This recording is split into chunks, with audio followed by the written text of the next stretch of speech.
Hello, friends, and welcome to episode 807 of the Juicebox Podcast.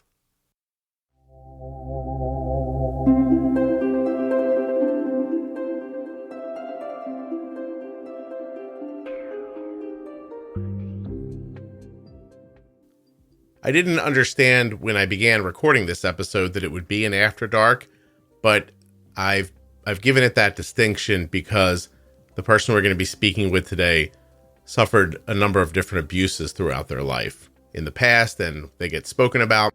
And I like to put stories like that in the After Dark category so people know what to expect. So in a few minutes, we're going to speak with Kelly. She's the mother of a few children. One of them has type 1 diabetes. There's a bunch of autoimmune stuff in her family and some different issues with her son and herself. You're going to hear about it all as the conversation unfolds.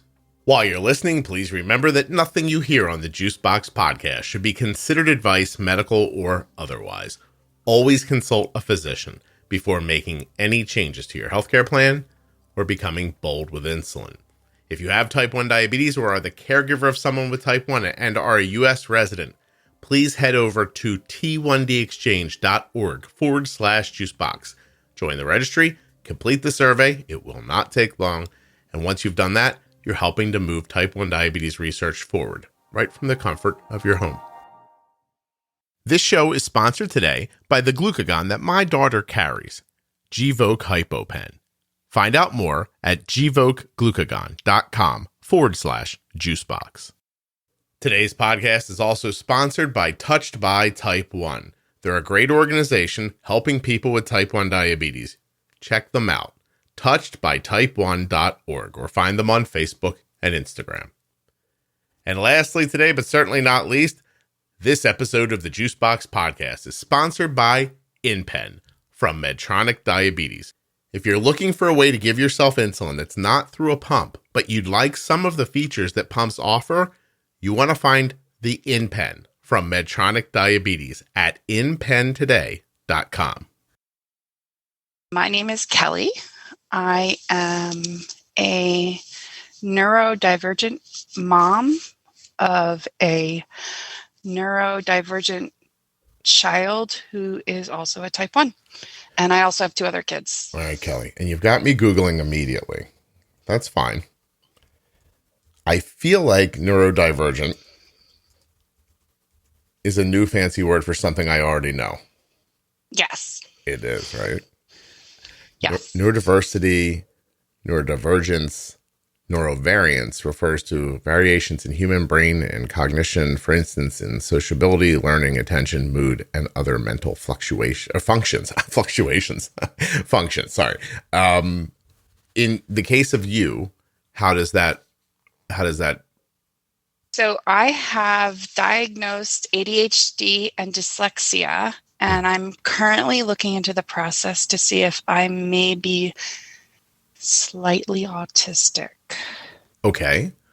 What about you made you want to look into that?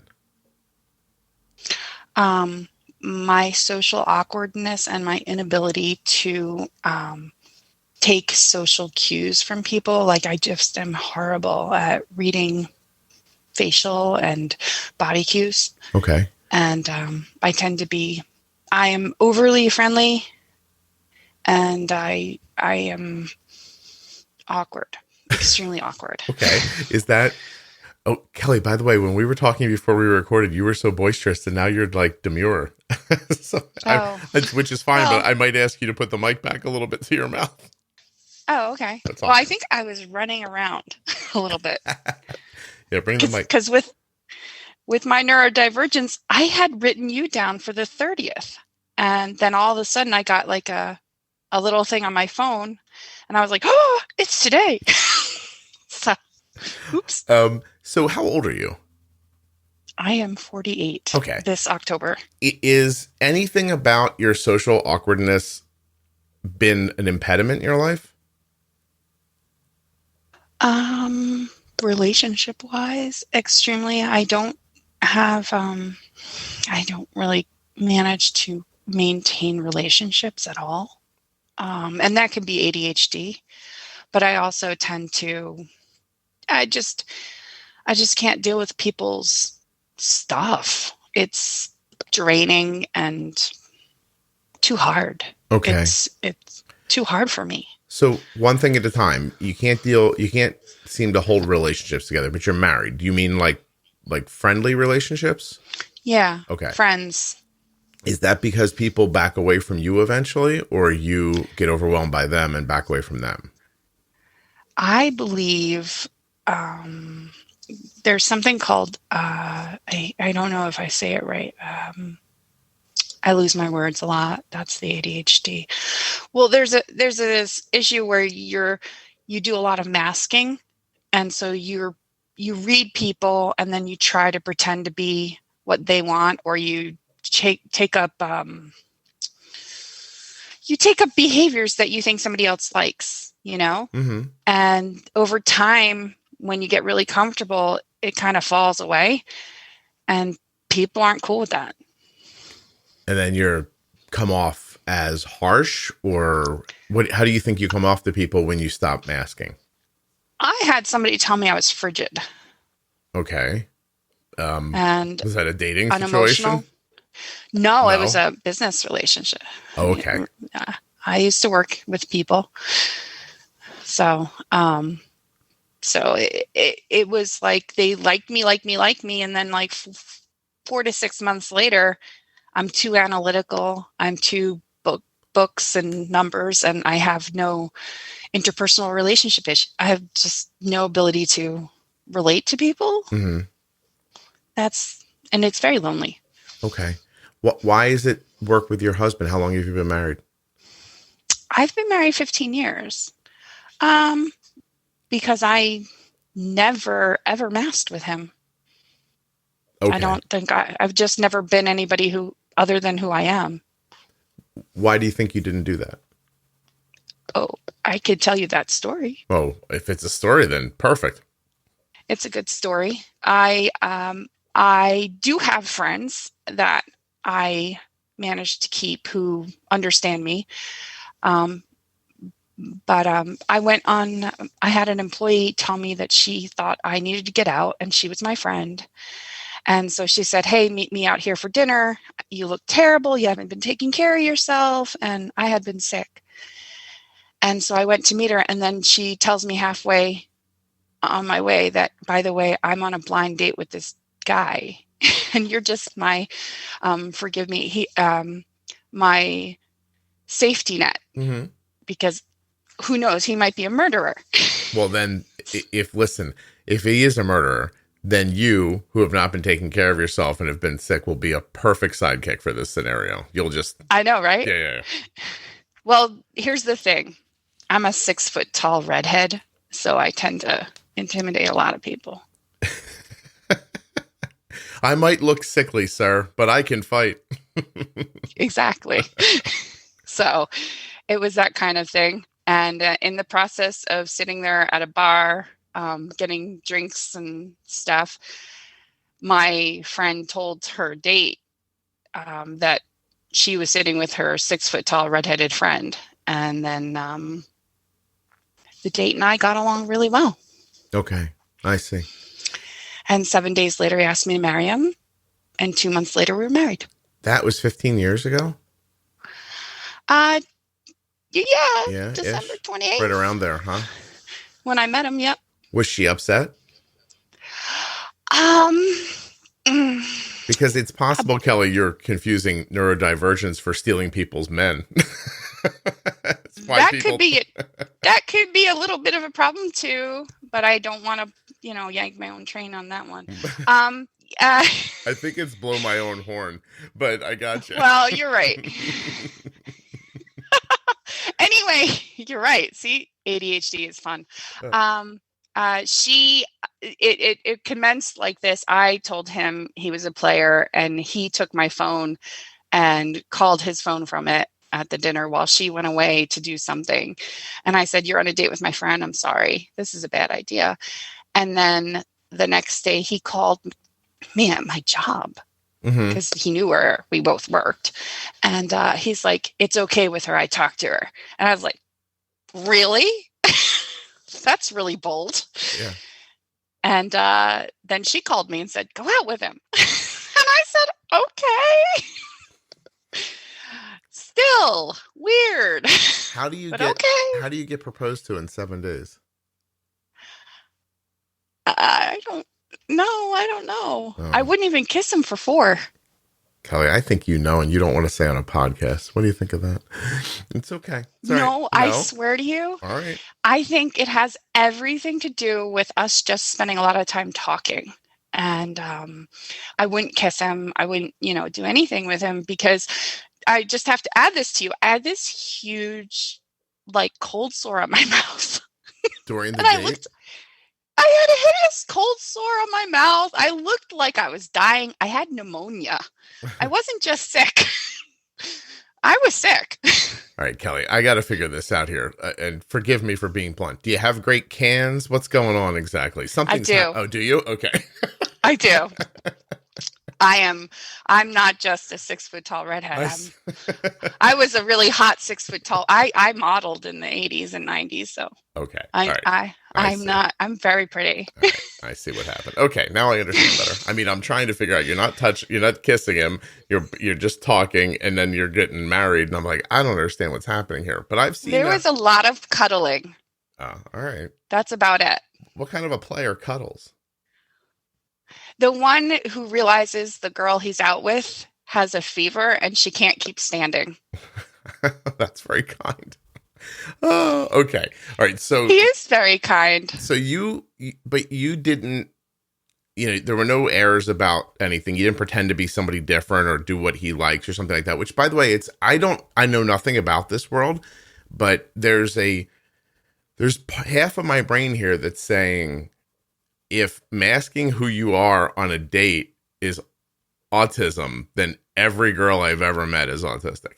So, no, masking is ADHD and autism. Excuse me. If it's anything is what I'm, you know what I mean? Like if it's I just thought people put their best foot forward generally. Like you're telling a story that I've heard before told like this. I met a guy, I pretended to like what he liked. Eventually it came out that I didn't care about basketball and we broke up. And then one day I was out with my friend, not looking to date, acting like myself, and he liked me. Pretty much. Right. But that's ADHD? I have ADHD, yeah. Okay. But I'm not saying you don't have ADHD. I'm saying that's a function of it. Well, ADHD, a lot of times you're, for me, you have spatial issues. So my klutziness has a lot to do with my spatial issues. I could just walk into a wall and it's like, I don't know how that wall got there, but I did it. Kelly, I used to walk into corners. Like when I turned corners going from room to room, I would always brush into the edge of the wall. Yeah, that's a spatial issue. Yeah. And then one day I said to myself, hey, stop doing that. And I've never done it since. Like literally it was a thing. Like I would close cut the walls, my turns, and I would always be bumping my shoulder on walls. And one day I remember stopping myself and saying, this is ridiculous. Don't do this anymore. And I don't think it's happened to me in 15 years. So, I don't know. I'm fascinated by this because you and anyone else who has ADHD or whatever partly describes, I mean, I don't know, like losing a word. Give me more examples of what ADHD is. That's what I need. Well, there's all different people. For you. Different people have. Yeah, but for me, for you, yeah. I will get into a conversation with somebody and I will veer off into another direction and tell a whole other story with a severe, when I'm telling the story, my emotions build up real easy. And then I get emotional and react and I tend to be, and then I'll lose my words when I get flustered. Yeah. With names. I'm horrible with names, but I know the people's faces and, I have trouble. I'll reread the same sentence over and over and over and over again on something. And if I'm not interested in it, I just can't. Okay. Even it won't come in my head. I can't. It's like I'm reading Latin, and I can't understand it. It's like a foreign language all of a sudden. Are you? But then, I'm sorry. I just want to check to make sure you're okay if we keep talking about this because I'm not, I'm going to come off like I'm minimizing what you're saying, but I'm not. I'm just trying to have a conversation around it. You're describing me. I don't have ADHD. How do you know? Why would it matter? Is my question, I guess. I'm 50. I own a house. I have kids. Everybody's happy. They're safe. We pay the bills. And once in a while, I look somebody in the face and don't remember their name. And I tell stories and I can get emotional while I'm talking. Is that a problem? It's not a problem, but it's a problem when you're in an environment with a lot of people and they don't accept you. Yeah. I mean, I understand that. I really do. But what's the difference between that? You're going to help me. If you can, you're going to explain things to me I don't understand. What's the difference between that and me being, I don't know, I'm just going to try to make something random up. Like, what if I was just a person who just talks about basketball? I have no other real interests. I love basketball so much. Basketball is what I talk about. I go to my job, and every time I'm in a social setting, I bring up basketball. Turns out nobody in the office likes basketball. And because of that, they don't talk to me as much. What's the difference? For you, you don't realize they don't like it. Here's the question. Who cares if they don't like basketball? I love basketball. See, that who cares thing, right? That happens over time, doesn't it? No, I don't know. I've been like this my whole life. I'm fairly comfortable with who I am. And I have met people who really like me, kind of like me, and don't like me. And I tend not to talk to the people who don't like me. But that's never once made me think that I have a social disorder. Well, so I'm trying to figure out what made it a problem for you enough that you had to say to yourself, I need to go speak to somebody to find out what's happening because I'm having that much trouble. Like, I was diagnosed as a 6-year-old. Okay. In the what? How? And I'm sorry. You're 48. I couldn't communicate. I wasn't taking up speech. I wasn't. I didn't have the same skills other children did. And I was different, and I needed somebody to help me do the things that other people did. Thank you. This is the stuff. For me, I'm sorry. This is the stuff I want to understand. Thank you. I'm sorry. Go ahead. For me, I had to take Ritalin from the age of, I think, 6 to, I took it till I was 14 to be able to even focus on anything, because somebody would come talk to me and they would be talking about one thing, and then all of a sudden my mind would go somewhere else and I'd bring up something else, and they'd be like, are you listening to me? Or if they tell me, I had a really rough day and my boss really sucked, and then I would tell them, well, I've been through that, and I would give them a story, and they thought that I was narcissistic and trying to hijack the conversation when I was just trying to empathize with them, because one of the ways people with ADHD and autism tend to tell their own personal story to say, hey, I'm with you. I understand what you're saying. Right. It's the only way we know how to interact. And for other people, they either think you're a narcissist or that you're not right in the head. What if they're the narcissist? What if they're telling you? I know some. but no, but listen, if someone comes up to you, this whole podcast, by the way, is people telling me stories and me relating things that I've gone through back to them. Right. And so in this setting, that's expected. It's a conversation. I think in life, it's expected. It's also like, if someone comes up to you and says, oh my gosh, this thing happened to me and I'm terribly upset by it and I can't dig myself out of this hole, and you're listening to them and think, whoa, I would like to help them. I've been through something similar. Let me explain it to them, like how it happened to me. And then maybe they'll grab some commonality from it, or maybe I've made a decision they haven't made that they'll find valuable, and you tell them your story back. If that person was then to say, I can't believe you're trying to make this about you, I think it's possible they have the problem, not you. Well, it's just it's every conversation you have. So no matter what happens, if I came up to you and I was like, I love this Yellowstone, it's on the Paramount Plus, have you seen it? And you instead of going, I have not seen Yellowstone, or I have seen Yellowstone and I enjoyed it, you will say, I watch a TV show too that I really like, and then tell them about it. Is that the vibe?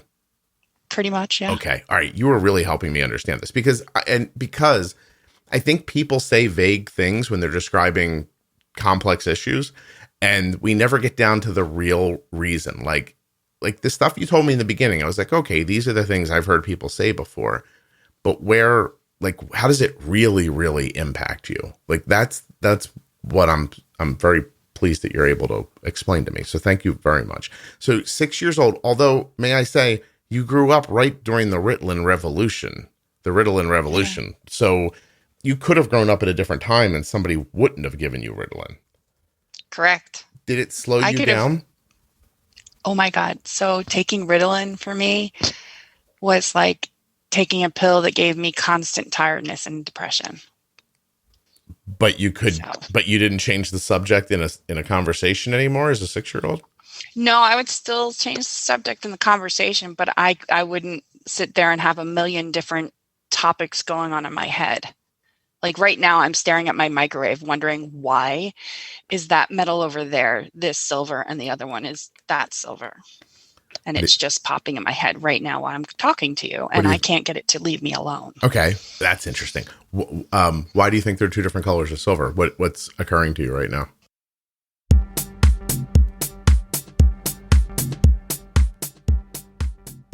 Gvoke HypoPen has no visible needle and is a premixed autoinjector of glucagon for treatment of very low blood sugar in adults and kids with diabetes ages 2 and above. Find out more. Go to gvokeglucagon.com/juicebox. Gvoke shouldn't be used in patients with insulinoma or pheochromocytoma. Visit gvokeglucagon.com/risk. If you don't want to use an insulin pump, but you wish you had some of the features that insulin pumps offer, you should take a look at the InPen from Medtronic Diabetes. See, what the InPen is, it's an insulin pen that speaks to an app on your phone. And it gives you, like I said, a lot of functionality. For instance, current glucose. You can see your current levels after pairing your continuous glucose monitor to the InPen app. In that same app, you can see meal history, your dosing history, an activity log, a dosing calculator that calculates the optimal dose for meals and corrections using current glucose and active insulin levels. Your active insulin remaining, of course, shows you how much insulin is still working in your body. And if you'd like to see your glucose trends over time, the app has that information as well. It even lets you generate reports for you to look at or your physician. And reports can be generated for up to 90 days of data. InPentoday.com. Head over there right now and get started. Pick around the website. You can fill out the form, get started today. You can read about the dosing calculator, learn more about the 24-hour technical support, hands-on product training, and online educational resources. And if you scroll to the bottom, you'll even see that you may pay as little as $35 for the InPen. Medtronic Diabetes doesn't want cost to be a roadblock to you. So this offer is available to people with commercial insurance, and terms and conditions apply. But head over there right now and find out if you're eligible. InPentoday.com. There are links in the show notes of your podcast player and links at juiceboxpodcast.com to all of the sponsors. When you use my links, you're supporting the show. InPen requires a prescription and settings from your healthcare provider. You must use proper settings and follow the instructions as directed, or you could experience high or low glucose levels. For more safety information, visit InPentoday.com. All right, let's get you back to Kelly. Why do you think there are two different colors of silver? What's occurring to you right now? It's like more bent. It's bent as the light hits it, and the silver on the stove is more flat. And they both were put in at the same time, and they're the same company, and I don't understand. So one of them's reflecting the light differently, you think? Yeah, there's that. Yeah. But it's the same company, and it just looks completely different. And it makes me think that one has a different level of, I don't know, maybe a plastic polymer in it. Quality. Yeah, right. Maybe they were just saving money somewhere. But I'll go off and I'll go look that up and try to figure it out. All right, well, okay. And that's ADHD. All of a sudden, a whole other topic comes in your head. You lose everything you were discussing. And you can't get away from it. So then you'll do something called hyper-focusing. And you'll take an interest in something, which is extremely helpful when you're learning about your child. Interesting. And then, and you find this a problem? Like, I don't know what your day is like, or what. Hyper-focusing is not a problem for me. Okay. Because then it's all that. But when I'm all that, my husband has said, you have to stop. You have to stop. There's other things to do. We have 3 kids. Please, Gotcha. You need to focus on other things. And are you able to do that when he brings it up to you? Yes. Okay. I am able to do that. It's just is it upsetting when somebody tries to break you away from your hyper-focused activity? It can be. It's frustrating. Frustrating. Okay. All right. I understand. Thank you, Kelly. That was really well done. I appreciate. I know that probably wasn't easy to do, and I appreciate you digging through it with me. So, you have 3 kids. They are how old? 13, 11, and 8. 13, 11, and 8. And which one of them has type 1? My 11-year-old son. 11-year-old son. Okay. How long ago was he diagnosed? So I go back and forth. I can't remember the exact year, but my father-in-law told me it was 5 years ago, January 17th. So he was 6? And that's what I can't remember. I, for some reason, can't remember that much. You know how I do Arden's diagnosis date? She was diagnosed when she was 2. She'd only been 2 for a month, and she was born in 2004, so Arden was diagnosed in 2006. That's how I end up doing it. Because if you just said, what year is Arden diagnosed, I'd be like 2006. Like, it comes to me slower. So I'm basing my little one, she was 2 and a couple months. So yeah, it was 2. I think it was. Cool. Okay. So about 6 years old. Were there any other autoimmune issues in your family line? Yes. Okay. Oh, goodness. Yes. Who and what? My mom has severe rheumatoid arthritis. My sister has Hashimoto's. My other sister has ankylosing spondylitis. Ooh. My brother has rheumatoid arthritis. I don't know about my little brother, but yeah. And then who else? Oh, my mom is bipolar. I don't know. We go back. I listen to a lot about that. Yeah. I mean, that's all very interesting. So you said your younger brother, I don't know, because you don't know your younger brother, or just because you don't talk about it?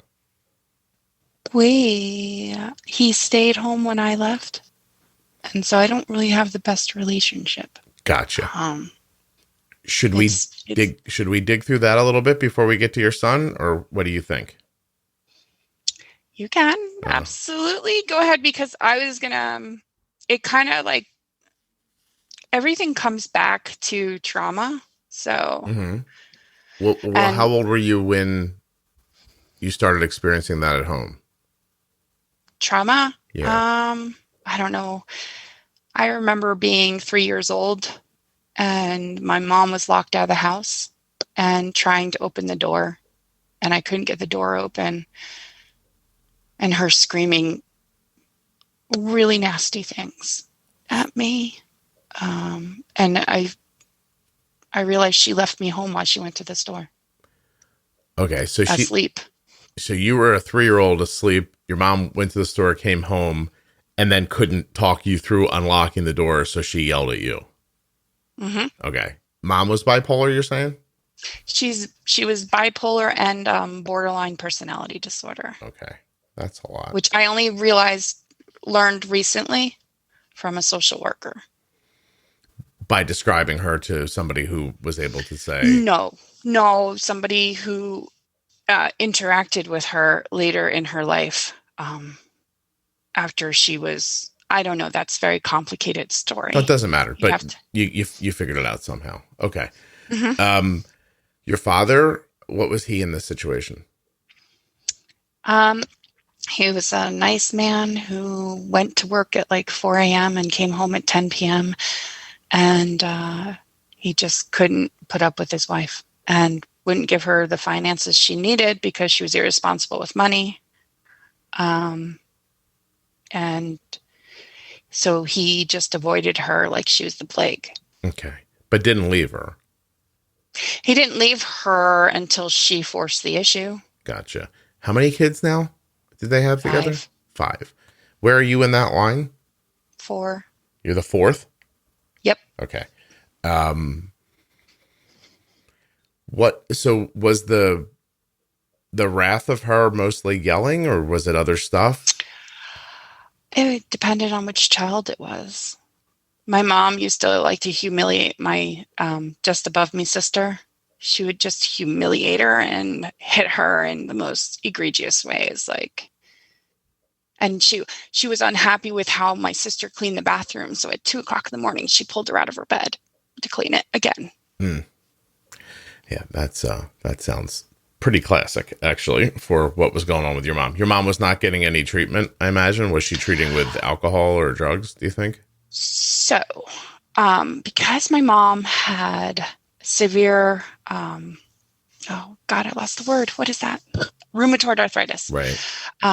She was doing a lot of experimental things that other doctors had given her. And she was doing I remember she did a study on the MRI. Like she volunteered to be one of the first people to lay in there and get tested on how to use an MRI on a person.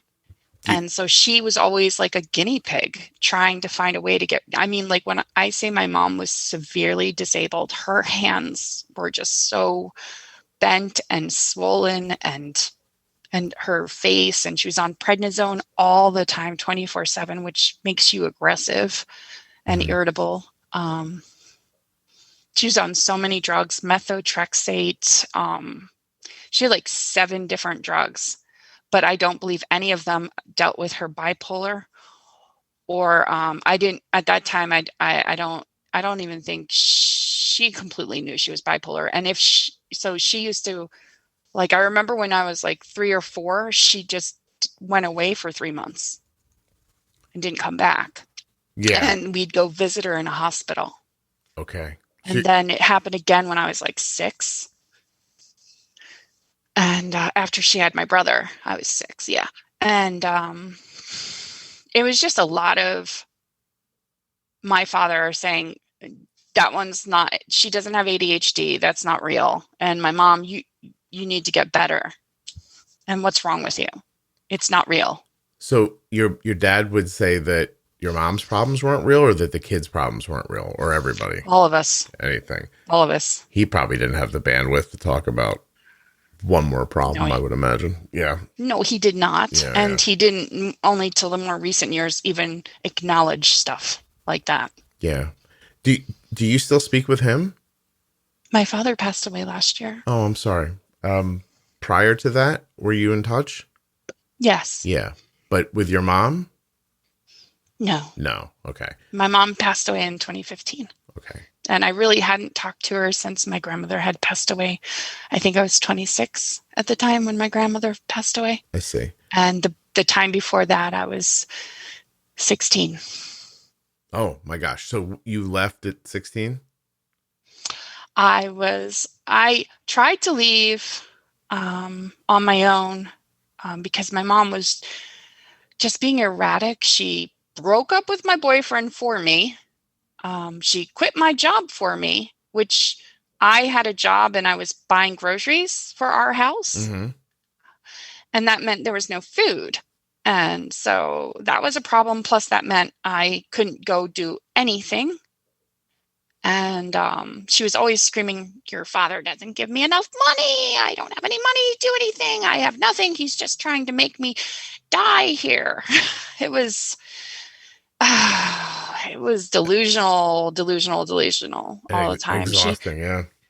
It was. And so I took all my stuff one day after I walked home from the job I thought I was going to. I had worked in a video store. And I walked home, and that day I took all my stuff. I got garbage bags, filled it up, and I was on the third floor of the house. I dropped them out the window, and then I went to take the garbage out, and I asked my neighbor to let me put them in his driveway, which he did because he was kind, and he realized my mother was unwell. Yeah. And then I told her I would like to call my father and that I wanted to leave because I couldn't take it anymore. Yeah. And she cried and yelled at me and said, "This is not working. You're kidding me. This is silly." And I was like, "You're taking everything away from me that we need." Mm-hmm. And so she's like, "Well, why don't you just go to your friend's house?" So she drives me to my friend's house, which was really her friend's, a girl who I was allowed to spend time with. I wasn't allowed to have any relationship with anybody, by the way. Right. But them. It was all about control for my mom, let me tell you. And I went there and she wouldn't let me take the bags out of the car. And she then sent, they had me go to school the next day. I went to a Catholic school, just so you know, a private school. And that afternoon, the police came and told me I had to go on a different bus and I had to go to my father's house, except I have nothing but my uniform on. Mm-hmm. That's all I own. Yeah. So everything was to take everything away from me. Well, if she's going to do this, I'm going to go through everything she has and make sure she gets nothing of value. Yeah. No, I've heard this story before from other people. I know exactly what you're talking about. Yeah. Yeah. So did you eventually make it to your father or no? Well, so my dad was dating some lady and living with her at that point, and they were going to get married. And so I went to my grandmother's and I got the top bunk in a small bedroom. And my big brother had just come home from college and he had graduated. And so he had the bottom bunk, although he'll say he never shared a room with me, but we did. And I essentially got like a pile behind the bed and I had to kind of start new, except a week later, my mom said that my trial was over. If I liked what I was dealing with, then I can come get my stuff. And so I had a friend from work take me to my house, and my mother then wouldn't let me in the house, called me a nasty whore, and said that I don't deserve any chances. And so she gave me bags of things that weren't mine. Ah. Well, this Catholicism is really working for everybody. I know, right? Jesus God. You guys Irish? We are a whole bunch of things, but she's Irish and Irish and English. I don't know. I've never completely understood my grandmother's background, her mother. As far as she never told us about it really completely. And it's taken a couple of years of digging, but I believe she was English. Was her mother like this? No. Her mother was like the life of the party. She was a woman who divorced a man when her daughter was 2 in the 40s and 50s. Mm-hmm. She was a real head turner, by the way. I think I look like her. Okay. And she had another husband who was like 30 years older than her. And he was like a popular restaurateur in New Jersey. Interesting. That's really interesting. In New Brunswick area. Any of your brothers or sisters have any signs of bipolar? No. Well, maybe my little brother. See, I don't know. You're not sure. Right. Yeah. Okay. Jesus. So Kelly, you expect, and probably through therapy and talking to people who know better about stuff like this than you and I, that some of your issues come from growing up in a scenario like the one you just described. Correct. Okay. And even though you were there for just the first 16 years, once you left, I mean, what happened between 16 and 18? Did you just live at your grandmother's while you finished up school? No. So it really, I had tried to keep that job where the person had helped me. Mm-hmm. And I really loved working there. But it meant like riding my bike 13 miles. Oh, geez. And so I started living at my boyfriend's house a little bit and sleeping. Like I would go home to my grandmother's house like Monday night. Mm-hmm. And then on, if I had to work, I would maybe go back to my boyfriend's house on Thursdays. And then I would sleep at his house. And then, it was a bunch of stuff that went on with me kind of hanging out with friends and staying at friends' houses rather than at my grandmother's house. Because my grandmother was old. And I felt guilty because I felt like I was taking advantage of an old lady. Okay. I understand. So did you go to college then? I did, but I took a year off. So between 18 and 19, you took a year off, but you did go and completed college? Well, okay. I did not complete college. Okay. I went to school. I was 19 when I graduated from high school. Okay. Because I was older because I stayed back in like second grade or something. And I was still in the private school because it was in the divorce decree. My father had prepaid for everything. So I was still going to the private school I was going to. And then senior year, I got pregnant. And, we did not continue that. I understand. Okay. Yeah. No, I understand. I started doing the math when you said it. So, okay. And then I couldn't bear to go to school or do anything. All I did was I kept my job. My boyfriend went off to a university that was far away. And his mom was like, "Oh, you can live with me. It's okay. I love you so much." And I was just like, "I can't live with you. I can't even stand to be here." Right. What part of the general part of the country did you grow up in? I'm from New Jersey. You're from Jersey. Okay. This is a hell of a story, Kelly. It really is something else. And is there a moment ever in your 20s where you feel like I've gotten away from this, and then No. You've never felt clear of it?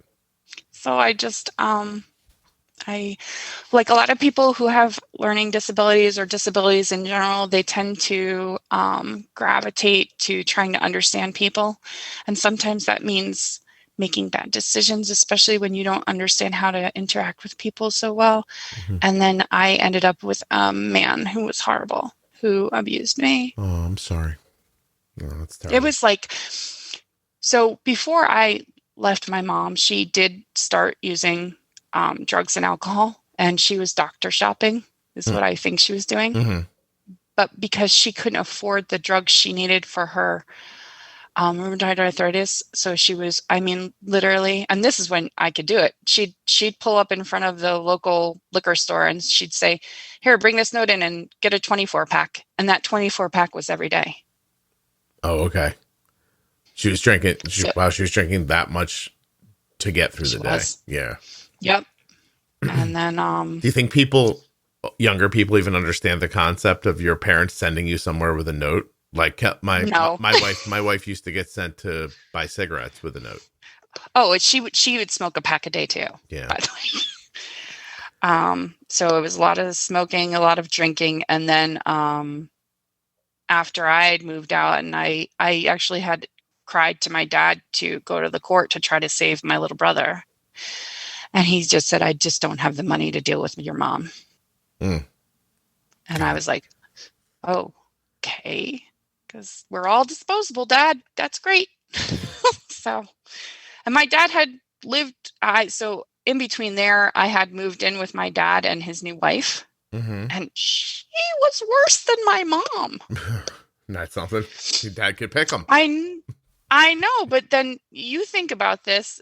That was how I picked relationships. And I never really had a really good, healthy relationship because that relationship with the boyfriend she made me break up, that was actually a really nice relationship. That's probably why she made you stop doing it. Well, yeah, and she didn't know a lot of stuff, and she made this story up. She told me, I heard him talking to his friend in the backyard. He's going to try to have sex with you. You're not going to have sex. Let me tell you, I'm going to stop it. And I was like, okay. How old were you at that point? I was 16. Did you already have sex with a kid? No. Oh, okay. Well, he was probably going to try to have sex with you, but that doesn't. He wasn't. That doesn't. He mean wasn't. I was trying to do that with him, and he told me no. Okay, that's an interesting move. She didn't know that. No, I'm saying she obviously made up the story, but it was a reasonable guess, is what I'm saying, for a 16-year-old boy to be thinking about that. Correct. What kind of, just generally, I don't need you to go very deeply, but relationship in your 20s where you said it was abusive, was that physical or mental? Both. How long were you in that?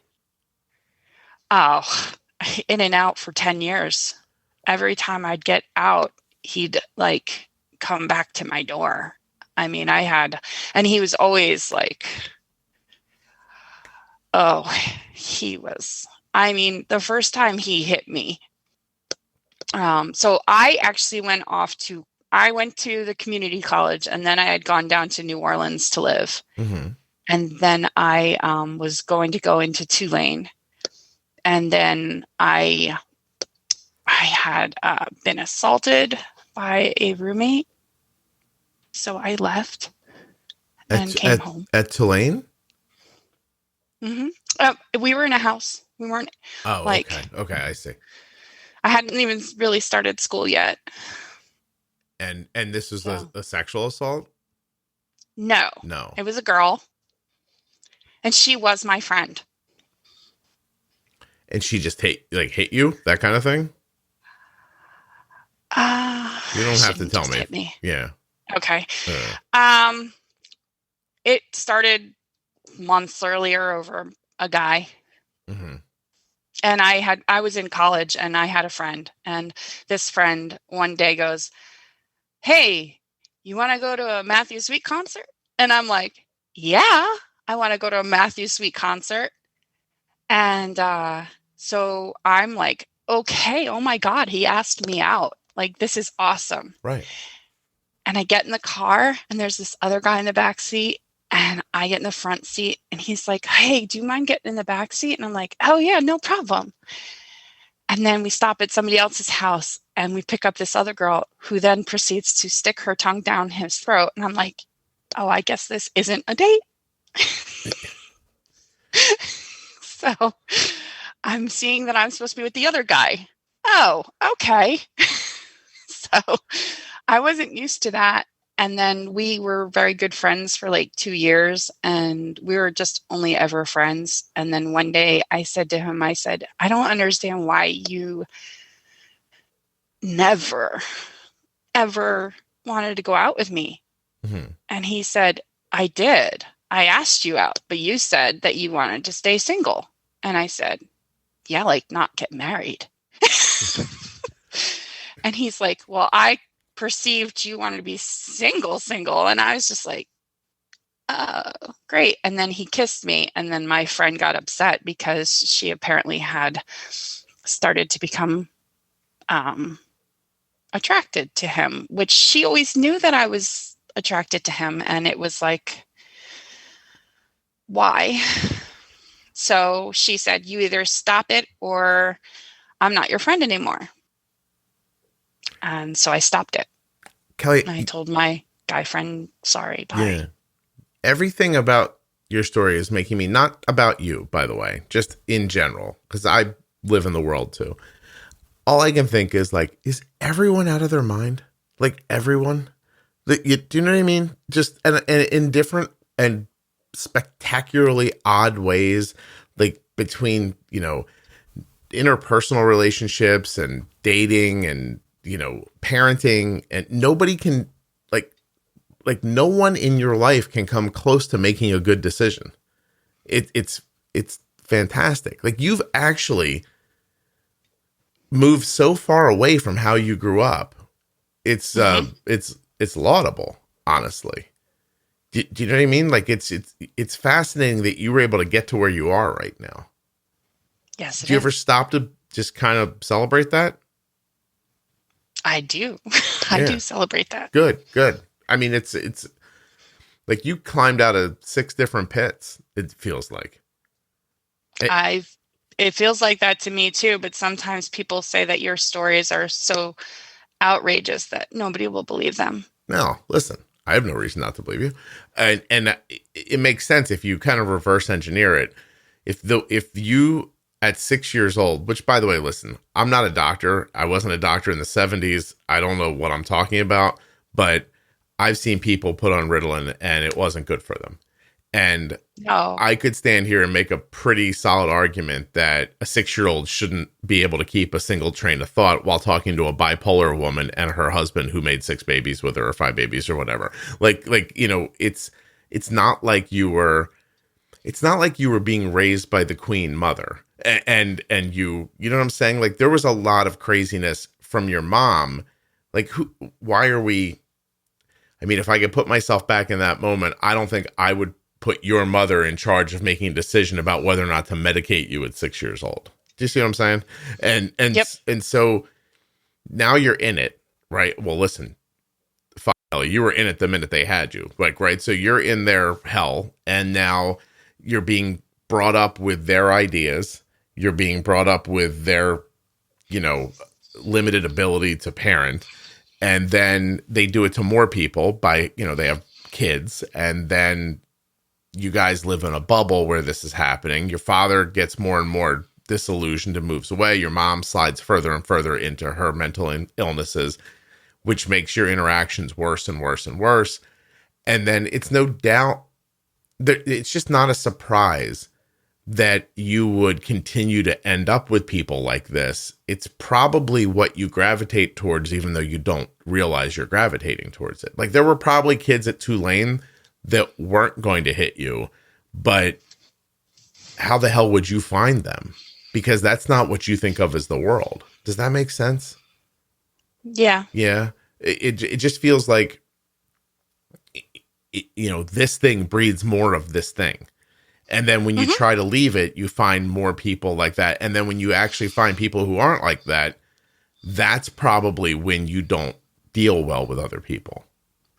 Well, the girlfriend that assaulted me, she was like my best friend of like 3 years. And she was my ride or die. Yeah.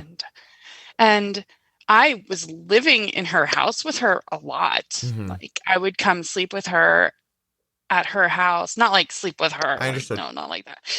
No, I but understood. Like roll out a bed thing, and I'd sleep next to her bed, and so like when it came to her, the guy, I was going to choose her because she was my ride or die, and she was like the only girl ride or die that I had ever had that kind of liked me. Mm-hmm.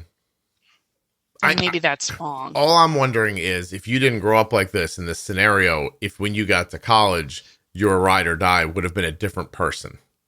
Probably. Yeah. And like, what is it about, like when you stop and think about it, it doesn't shock me that you were very good friends with a person who eventually could come to strike another person, because I'm guessing that subconsciously we're all drawn to people that we recognize somehow. Right. You know what I mean? Even if it's not like, even if in your like functioning, like conscious mind, you're like, look, that's how my mom is. I don't want to be around people like my mom. Like, even if you know that, when you start making small subconscious decisions about people and things, I'm assuming you choose stuff that you're more comfortable with, even though that comfort isn't good for you. When I look back now, I can see that, but yeah, in the moment, I couldn't see it. Sure, I couldn't see it. And when I left her, the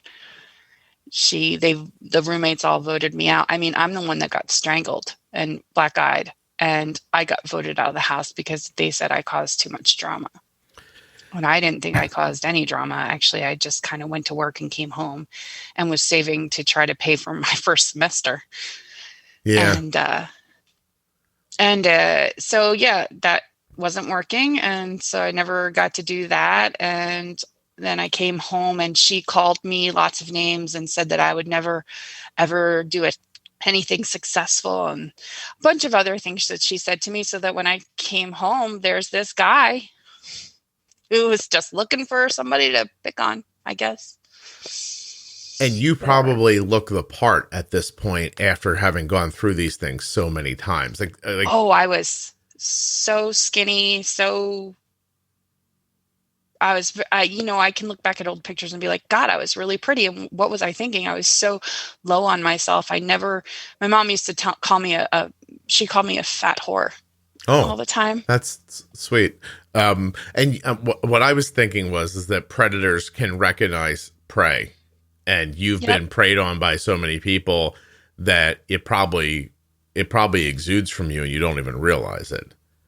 And so they're like, okay, well, this one will be easy for me to manipulate or whatever it is they're thinking of doing. Probably. Yeah. Oh, that's terrible. It really is. I should have just stopped it. I didn't stop it. So I had moved back in with my grandmother. Mm-hmm. And she's in her 90s. Okay. Wow. And it was just a couple of weeks after I moved back. So it was probably like February, and he was doing stuff with somebody else. And I was just like, oh, well, this is not like, well, I didn't know that. Well, oh, dang. And I was drinking a wine glass on my front porch, and I was 21 at this point. And I dropped it. And he said, you threw that at me. You purposely tried to hurt me. And I'm standing there, I was like, no, I didn't. I'm a klutz. I'm just a big klutz. And I didn't, you're just angry at me. And then he like backslapped me. Oh. And then I ran in my front door, and he knocked me down and he choked me till I was unconscious. And I woke up in my own bed with him behind me, making sure I was okay, telling me how much he loved me and all that stuff, and I would never do that. And, thank God your grandmother didn't come out of her room. Oh, my God. It was like 2 a.m. And it was just always from there on in, because my sister lived with me at this time, too, and she was at one of the universities locally. Mm-hmm. And he would just say he could take them both out if I ever told anybody. So he was willing to threaten to kill people around you if you talked about what happened, but he had to wait for something like the wine glass to fall to hit you, which hitting you is what he wanted to do. And it's got nothing to do with you, Kelly. I don't imagine you don't know that now, years later, but he's got his own significant issue. He's just waiting for anything that's an excuse for him to lash out the way he wants to lash out.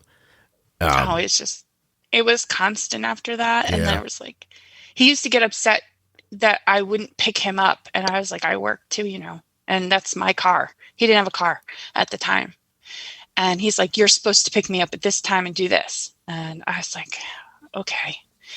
It was just easier to go along than have to put up a fight and have him threaten people in my life. And so, I did it. And then one day I thought, hey, let me do something, because I'm having this relationship and it's sick, I guess. And I'm trying to, love this person, I guess, because this is what I'm stuck with. Everybody in the world is like this, apparently, is what my view is. That's how it's starting to feel, for sure. That's pretty much how it feels. Yeah. And so I ran to a Starbucks in 2 towns over, and then came back and brought him coffee. And then the people in the office are like, yeah, he left. You were supposed to be here earlier. He was looking for you. And I was like, okay, this is before cell phones. Okay. I had a pager, but I then find him walking home, which was way too far for him to walk, but he was going to do it apparently. And rather than call his parents, he, called me, and I didn't answer the phone, and I didn't, So, yeah, I picked him up, and there's some construction, and he's yelling at me, and I'm like, hey, I got you this coffee. I thought it would be a great surprise. I thought, it would be really nice. I even brought the people in your office some coffees, and I thought I was just trying to surprise you with something sweet and kind. Mm-hmm. And he took my wallet and threw it at my head while I'm driving, and it went out the window in a construction zone. So then I stopped and crawled on the ground while all my stuff is on the road. Nobody ever did anything, It's demoralizing. It's terrible.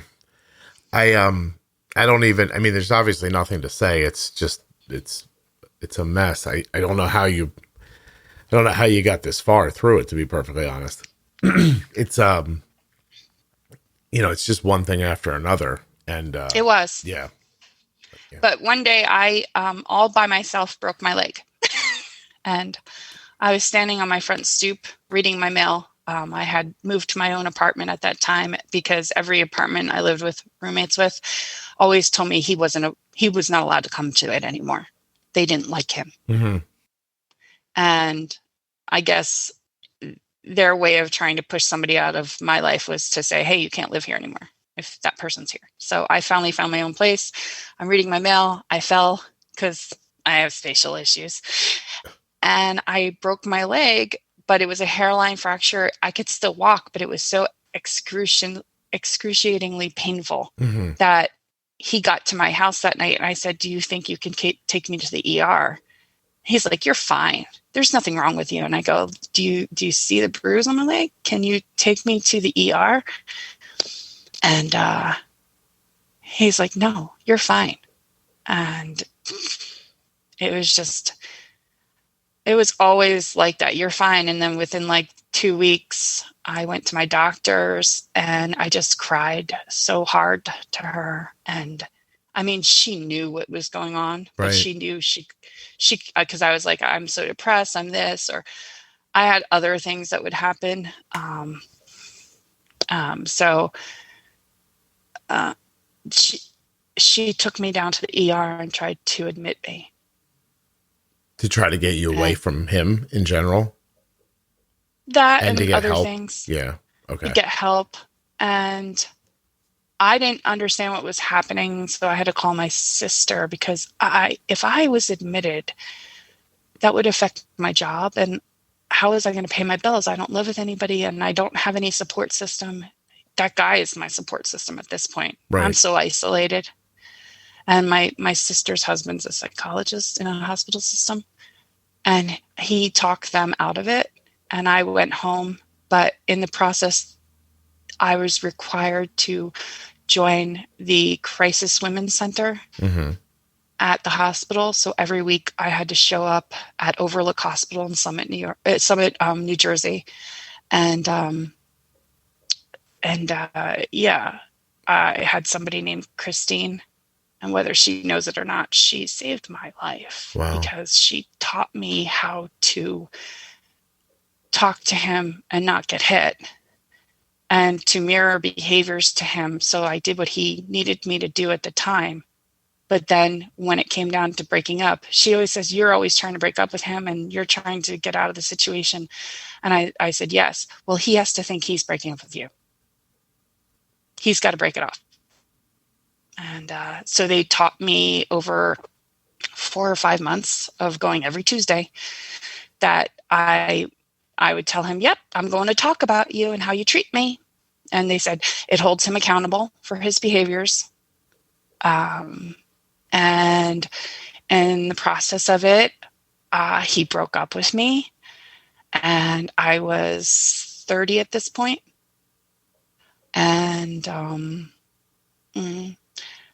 he never stopped coming to my house or ringing my phone or checking on me at work, just so you know.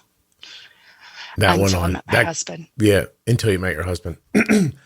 I don't even. Yeah, Kelly, I don't even know what to say that it's necessary that a crisis center teaches you how to slowly break up with a lunatic.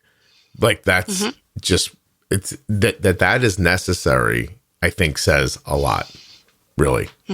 That's Yes, terrible. it does. My God. And that's what a lot of people don't understand about women in abuse. They want to get out. Why don't they get out? Because if they walk away from this person's still behind them because they think they own you. He got married in those 2 years to somebody else. Wouldn't leave me alone. Wow. So, Yeah. I mean, listen, if you want the high level takeaway from this, ladies, and I'm being serious here, don't date guys that can't afford their own car. I swear to you, it's an indicator.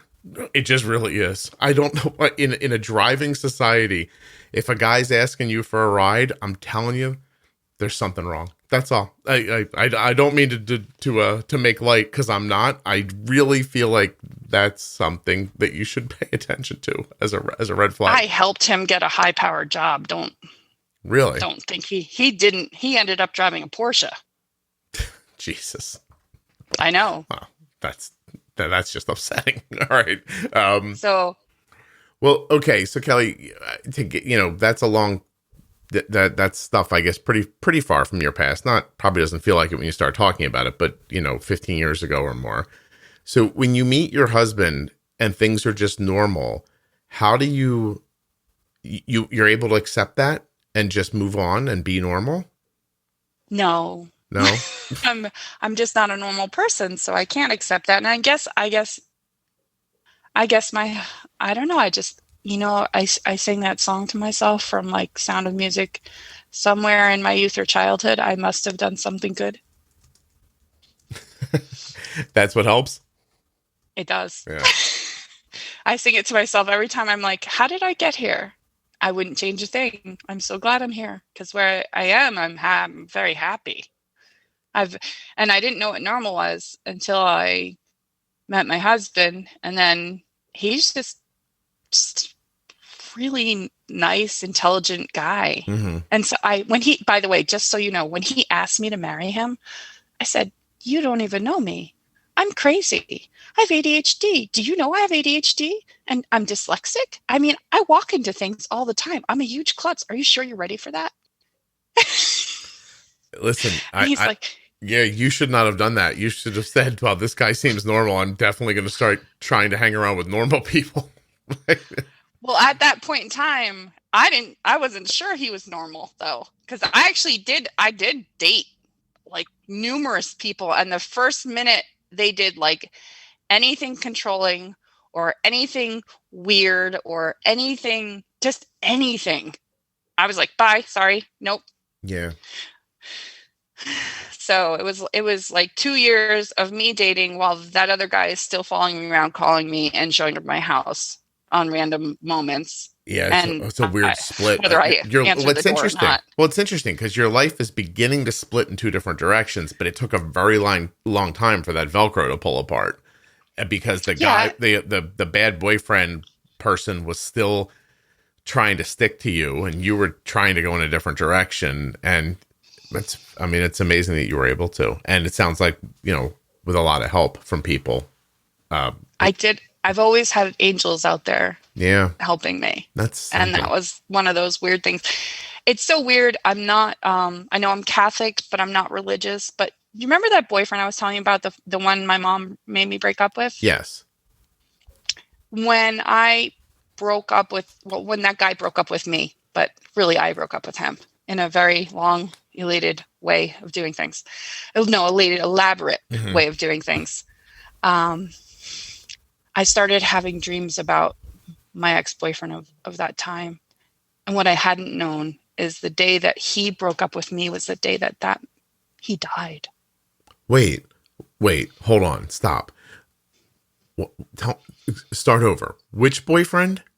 The boyfriend my mom broke up with because when you were like 16. 16. The boy who wanted to have sex with you. But no, he didn't want to have sex with me. I wanted to have, that she said, yeah. He died? Yep. He died. When? Of cancer. When he was 29. Oh my God. I didn't know. But the day that my relationship ended with the bad guy, Mm-hmm. I had been dreaming about him for a little bit. The first boyfriend. I mean, really, honestly, he was my first boyfriend, and I had been dreaming, and he always had told me, he had always said he'd love me, and stuff like that.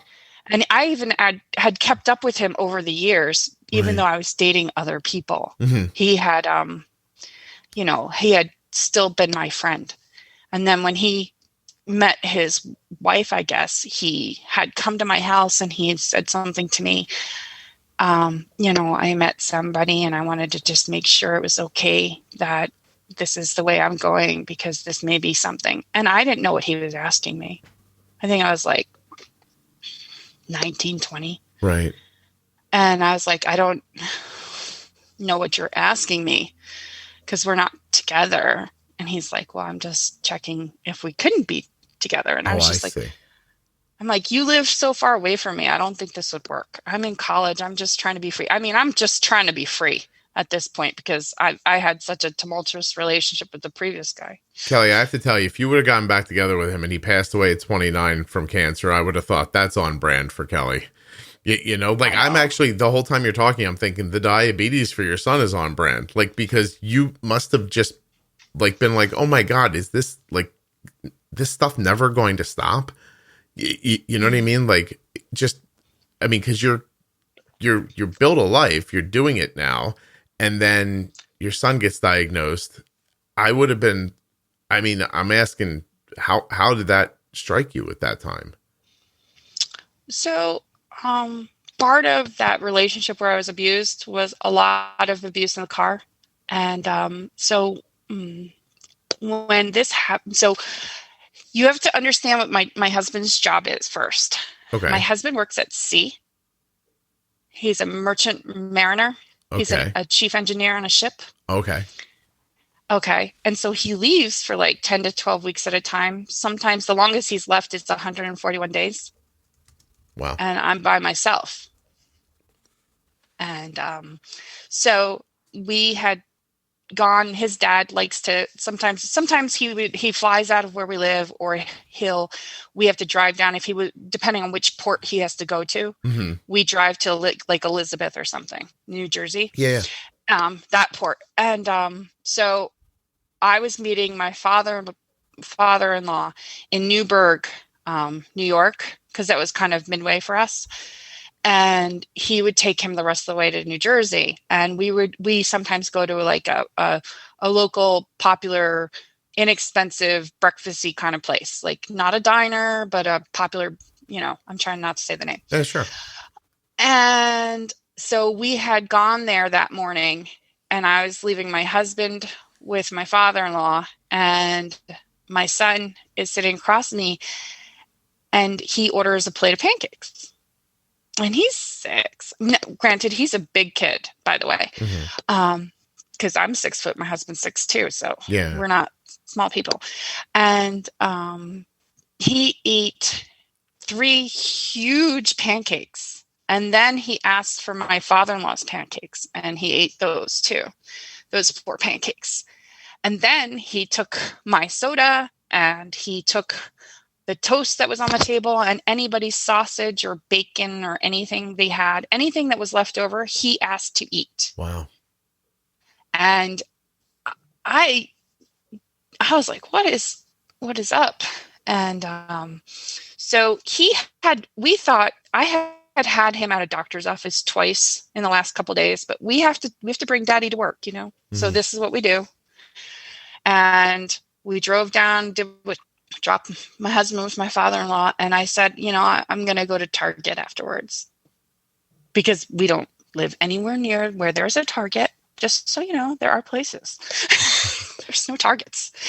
And every time I tried to go shopping, we had to go back to the bathroom. It was literally every 5 minutes. Yeah. I don't even know what his blood sugar was, but he was graying. Had to go to the bathroom so much that I was crying. I pulled over on the way home 6 times so I had a minivan, so he could pee out the door. Right.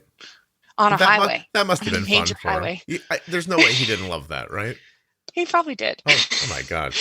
you're saying it now, and I'm like, I want to do that. I wish I could, but I hear you can if you get this certain little cup thing. Yeah, I I'm hear just you can saying, now as a female. I would find that freeing, I believe, to pull over on the highway and just pee out the door of a minivan. Pretty much. But I things are bad. 6 years old, and I'm a spastic. I have a 2-year-old in the back, and then I have at that time my other child is 8.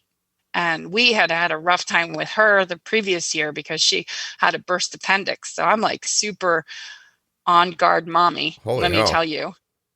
I'm feeling up my son's belly. Is this tight? Does this hurt? Does this every day at this point? Every time he gets sick, that's what I would do. And he's like, no, I'm fine. I was like, but then why do you have to pee so much? So I actually had gestational diabetes during my 3rd pregnancy. Okay. For my 2-year-old. And I had... So here's one of my ADHD moments. When I went into the hospital to be trained by the nutritionist, who also apparently is a type 1 diabetic, I was giggling because at that time, my son was 3 to 4, somewhere between there, and he had just gotten diagnosed with global dyspraxia. But they had suggested I modify his diet to make sure he wasn't allergic to anything red, to make sure he wasn't allergic to this, because he had always had stomach problems, like eternally crying stomach problems, that his stomach hurt. And this is years before he got diagnosed, And it was just, even as a baby, always crying, always giving something for his stomach, always. I never slept anyway, and then I had another child. So it was just, take this food away, take that food away. We went gluten-free for a year. It did nothing. We took any kind of things with dyes. We did all this stuff. And in the process of going to learning about nutrition, I sat there with this nutritionist who's telling me that I have to do all this stuff. And he's looking at me. He's like, why are you laughing? And I'm like, so many months pregnant. And I'm just laughing because I don't know how to react to all the different diet things now I had to do that I was already doing for my kid. And I was like, I'm laughing because life is funny. Buddy, because as bad as all this is, I've been through worse. What do you think of that? Yeah. But I didn't say anything. I was uncomfortable. I was very uncomfortable. A, this guy was pretty hot. B, I'm embarrassed. And C, I'm inappropriate at this point. Yeah. So I say nothing. I just sat there, like, smiled and laughed a little. And I was just like, so he had told me some things, some signs that I had to look for. And these were all the signs that my son was having. Yeah. And he didn't know that he saved my son's life by telling me this stuff. So several years later, guess who's our pump trainer? The hot guy? Yeah! Oh. By the way, if girls are uncomfortable around hot guys, I think this explains why people are so comfortable around me. I just realized that now when you were saying it. I was like, oh, no one's ever been uncomfortable. Oh, then I was like, I got it. All right, I see. So, okay.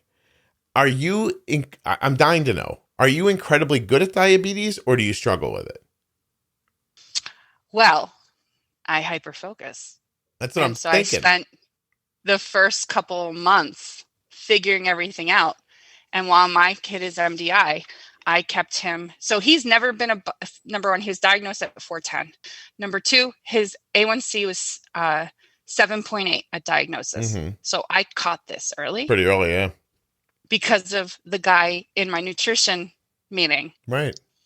And then it saved his life. And I then went down the rabbit hole of diabetes. I knew of you because at diagnosis, my doctors, the nurse practitioner gave me your name, the CDE.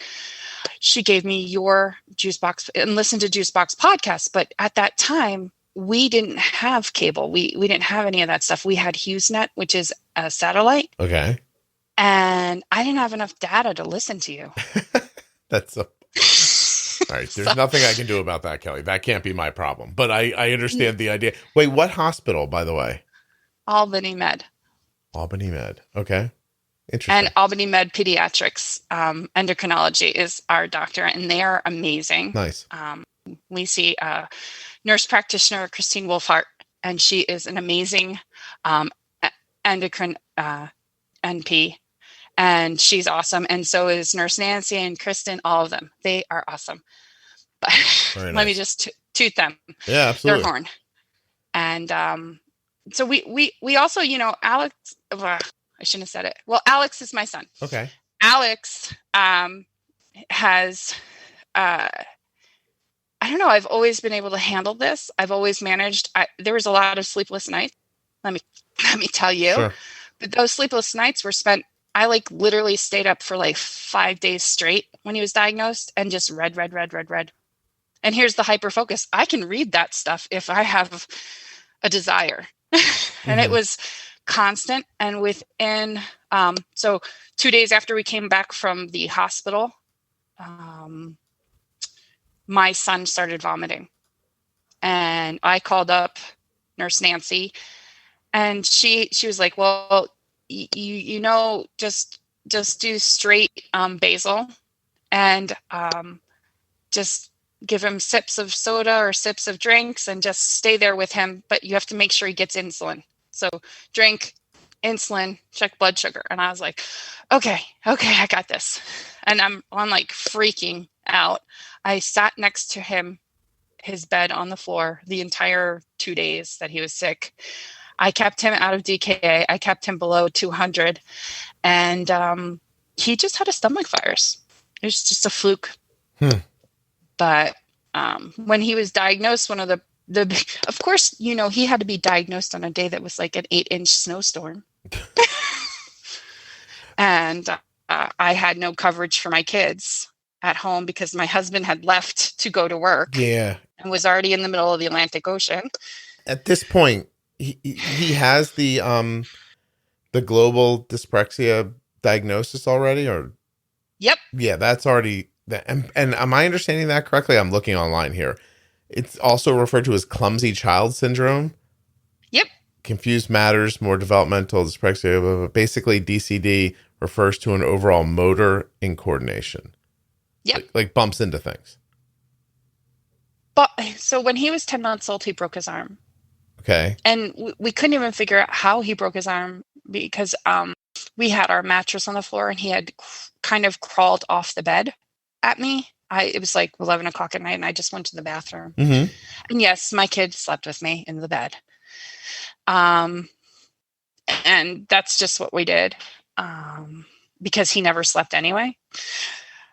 So yeah, he broke his arm, had a buckle fracture in I think it was his right arm. Yeah. In his wrist, right? That's where you get those. Yep. Yeah. And he had a lot of accidents that were just really fluke. Like when he was 2, I don't even know how he cut himself. He found a way to cut his hand so bad that he had to get stitches. And I was all I did was walk around the house and we were playing hide and go seek and with my daughter. And I was like, I don't even know what you touched. Yeah. I couldn't find it, but I found bloody hand marks on the back door. And I was like, oh, what happened? Where's my kid? And it was just always awkward things. And at this time, my daughter was getting speech therapy and she was 3-ish. Yeah, 2 to 3. She got speech therapy and he was 10, 11 months old.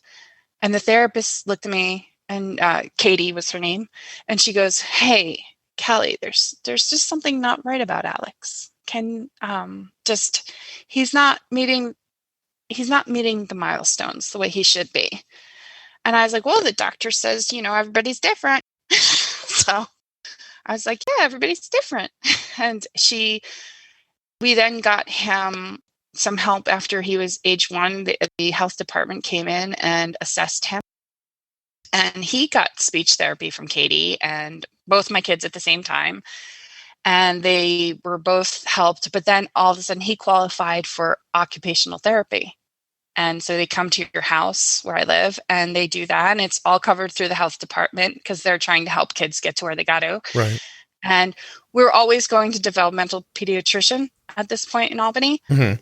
And so, yeah, Wow. slowly we got a diagnosis over 2 years after a lot of assessments. And then my son has, for most of his life, had yoga therapy, occupational therapy, physical therapy, because he also seems to have hyper joint mobility issues too. Okay. And he grows so exceedingly fast also, which is a little bit unusual, but it's good. But if he was to do, like, say he was to run down the road, he fatigues so much, his knees and joints hurt so bad. He stops, and his blood sugar drops like really fast at that point. So more abnormally than a normal person or a normal type 1 diabetic. How many? I'm sorry. Go ahead. Yep. I was going to say everything is quicker, faster. He fatigues. He gets shaky even before diabetics because of the global dyspraxia. Hands shaking. They once told me he'll never be able to ride a bike. He rides a bike now. He'll never be able to play with Legos. He plays with Legos. He'll never be able to write his name right.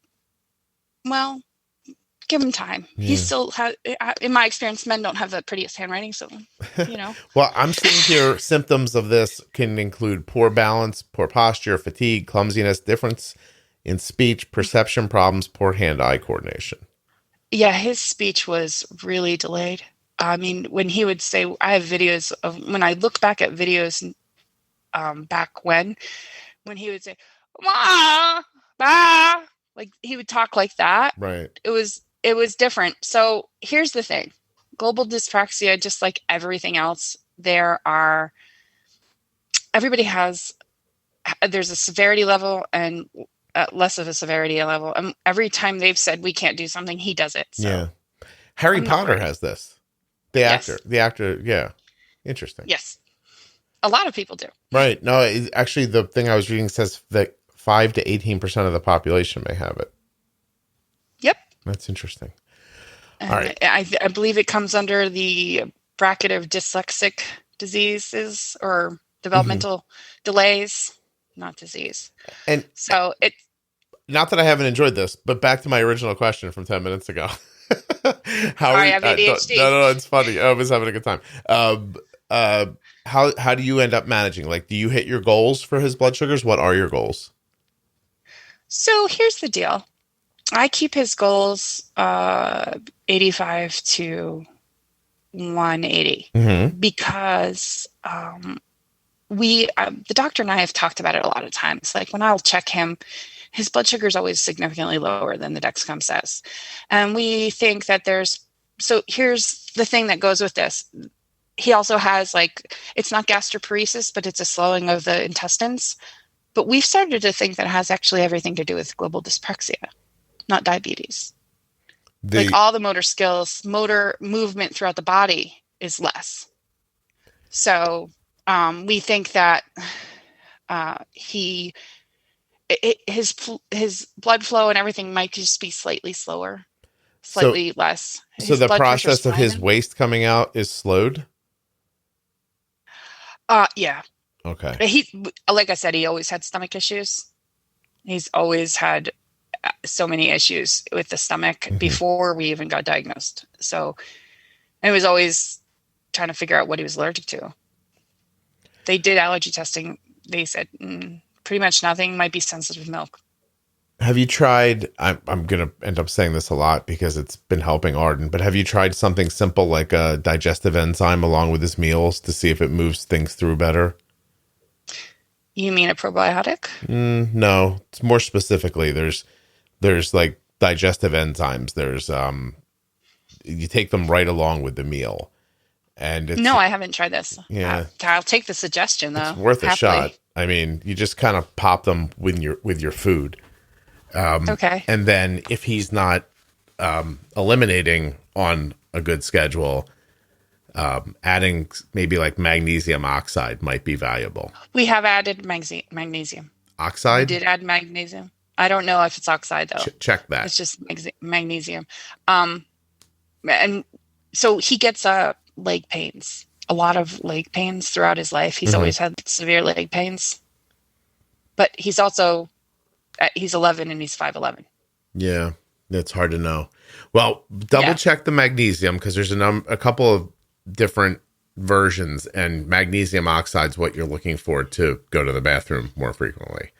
Well, they have him on Miralax eternally. Like, he just takes Miralax every day. Because if he doesn't, he has that whole slowing, and so he'll go super high. And then when he actually eliminates, he'll go super low.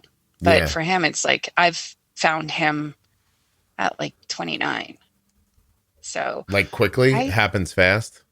It does. Yeah, because his body, what he empties out, then his blood sugar drops, right?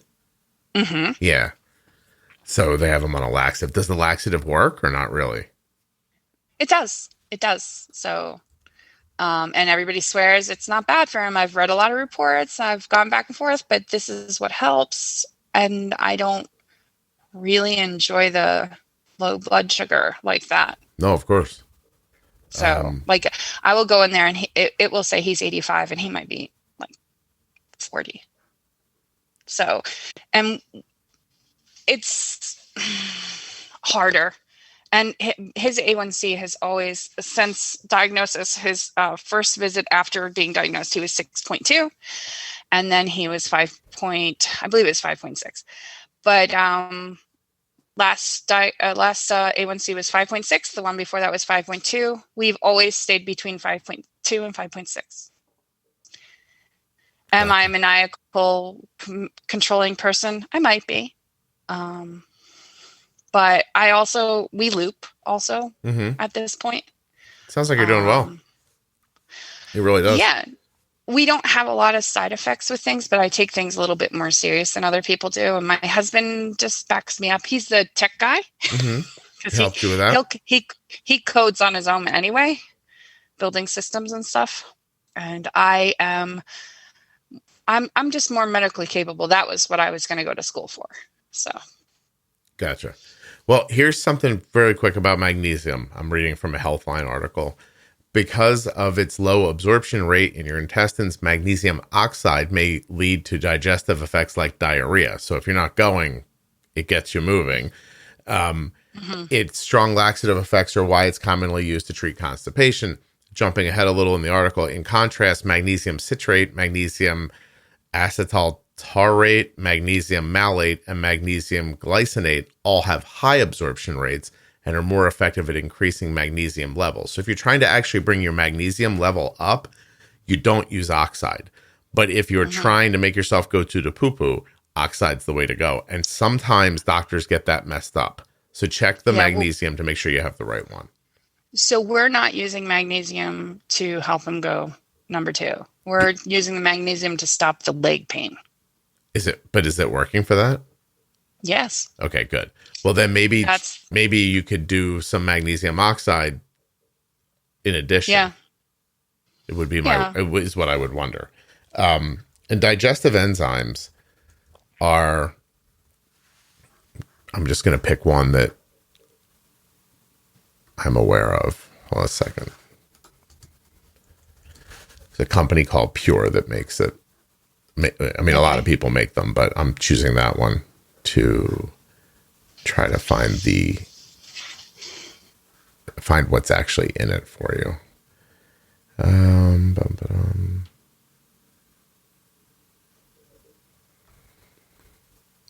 Why will it not tell me? Give me a second.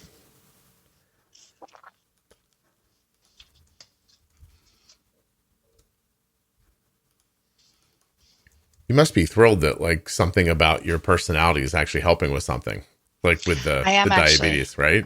That's pretty cool. It's very encouraging. And because of my searching, because of my hyper focusing, which actually I'm trying to kind of get away from. Oh, sorry, that's my text messages. That's okay. That's what happens when you get a text. Yeah, that's I love that movie. What's it from? I couldn't hear it. It just sounded like kids screaming. What is it? What is that guy? Steve Carell movie. This is how I do things. Oh, when they rip off the hair? Steve Carell cartoon. Oh, a cartoon. The cartoon, the Steve Carell movie where he's the bad guy, but he's really the good guy, and he adopts his little girls. Oh, he's Gru in like Gru, yeah. Minions So and stuff like that. that's the little girl screaming, "I'm so happy about my unicorn." All right, so I'm looking specifically at the pure encapsulations version of the digestive enzymes. They list 391 milligrams of proprietary enzyme blend, amylase, protease 6, glycomylase, lactase, lipase, beta glycinate. I'm butchering these words. Invertus, cellulose, alpha galactosa. Oh my goodness. Protease 3, phytase. People who know how to pronounce these are probably like, way to go, Scott. Hemicellulose. So I don't know, honestly, what any of that is. What I can tell you is that Arden was digesting her food slowly, and we went to a regular doctor who like immediately turned us off by like acting like she was going to need pain medications and all this stuff. And we were like, wait, what the hell? Like, this all seems very like a big leap, not something she'd want to do. So we added these enzymes to her meals and the magnesium oxide to her diet to help her go better. And she had a real great like change. We bumped into a little bit now when she's at school. There's so much fried food in the cafeteria that she's starting to kind of like, even though she's taking this stuff, she's having some trouble. So we actually talked to her last night and said, let's cut things out with oil and fried stuff. And she's like, that's going to be hard here, but do that. And I think she's got some stress too at being at college, for the first time. Mm-hmm. So, but I'm telling you that for months, this was when she was on a reasonable diet at the house, this stuff was helping just 1,000,000%. So it's not expensive, and it's worth giving a shot to. Yep. So good luck. Yeah. We don't even do any fried foods here, really. Barely ever. Yeah. We don't normally either. And then, I think she's realizing like she's picking stuff up in the cafeteria and she's not paying attention to how it's cooked. And so we had that conversation last night to pay attention to that. Yeah. But that's how you get the freshman 10. Well, it's definitely how you eat a bunch of oil that you don't realize you're eating, and it's not good for you and hard for your body to process. So, Kelly, let me ask you if there's anything we haven't talked about that you meant to, because we're up on time. I was going to tell you about the diagnosis when he was diagnosed and how that affected my complex PTSD. Tell me. Because when he was diagnosed, I had to leave him at the hospital without me to go home because I had to ask my brother-in-law to come get my daughter from school. I see. And I had my 2-year-old with me. And I don't do hospitals very well at all since forever. But because I was so highly abused in a car, I couldn't get in the car to go home. I had to work myself into the car to get home, to leave him. I see. And it was a struggle, and it really affected me. And it was the first time that I had to deal with the abuse in years. Oh, I see. Okay, so the PTSD kind of just triggered you, and then it brought back your desire to not be in a vehicle, because this is where the guy would yell at you and hit you. And so when your son's diagnosed, you get, whatever happens, and then all that stuff comes back. Mm-hmm. Wow, that's interesting. And that's the first time I actually had to kind of confront a little bit of it with my husband. Oh, because all of a sudden you can't get in a car, and that doesn't make any sense to your husband. No, for years I've told him, please don't speed around corners and stuff. I get nauseous. Okay. I get nauseous in the car, but if I'm driving a car, I have no problem. There's some control things. But when I was leaving that day, I just broke down and fell on the ground, and I just couldn't deal with getting in the car. And I'm putting a 2-year-old in the back seat going, I can't believe this is happening. And I can't believe I have to leave my kid. Mm-hmm. And I can't believe I have to trust these strangers, which I don't trust anybody because of all my experiences. Sure. And I just struggled so much just to get in my car and drive. And then, of course, it's snowing. 8 inches. It took me, it's usually only an hour drive to Albany, but it took me like 3 hours to get home. Mm-hmm. And then 3 hours to go back. Yeah. To be with my kid. That makes sense. Was rough. Yeah. But so it makes sense that it takes longer, and at the same time, you're staying away from him longer because it's taking you longer, which is also making you upset. Mm-hmm. Yeah. Well, that's absolutely a vicious circle. It is. But yeah, I just focus on everything, and that's what it is. And he's got a lot of support at school. He has a one-on-one aide with him 24/7. Yeah. He's a smart kid, right. By the way. No, I imagine. He's a smart kid. He doesn't believe that he's smart because he's always been stuck in those special classes with other kids. Yeah, I understand that. And that's a little frustrating. And this is probably the first year that he's actually moved into the normal population completely. Oh, good for him. That's excellent. So, yeah. But he has an aide because with the global dyspraxia in his hands, he sometimes shakes and he can't, the fine motor skills just when he's in a situation, you can't tell if it's the diabetes or if it's global dyspraxia. Oh, I see. And so he may need somebody to dial into his phone for him. Okay. Oh, I do understand that. Okay. And so he has an aide for that. Yes, he does. Oh, that's excellent. He has an aide 24/7. And, the nurses are always just, because he's also coming into his own where he wants to do everything himself. Mm-hmm. And it's been a bit of a struggle. And recently we've been dealing with some hey, we are not with you. And the sitter didn't know that you gave yourself 6 units of insulin. Why did you give yourself 6 units of insulin? And then take another 14. No, geez, yeah.